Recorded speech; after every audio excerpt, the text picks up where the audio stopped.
Hi, my name is Christina Govinda with domesticfelicity.com, and today we're going to talk about DIY vintage wedding mason jars and tin cans. Decorating with tin cans and ball jars can be so much fun for a wedding and super inexpensive.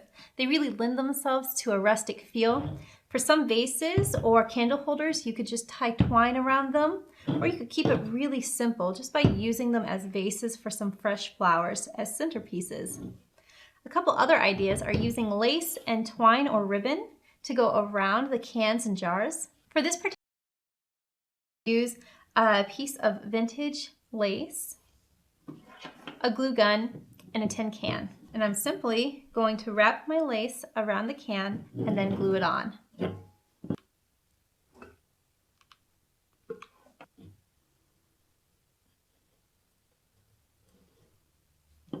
And there's one example of a tin can. You could put fresh flowers in here or branches, anything that you can really imagine.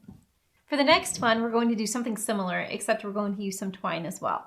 So for this jar, I'm just going to wrap my lace around the middle of it and glue it down.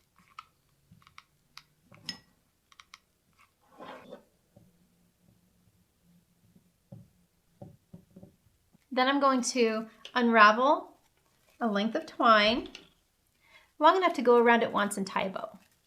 Now that I have my twine, I'm going to wrap it around and tie a bow. Once my bow is finished, I'm going to clip off any extra that I don't want on there. Now I have four simple but elegant ways to use tins and jars in a wedding. Thanks so much for watching. My name is Christina, and today we talked about some vintage ideas using jars and cans for weddings.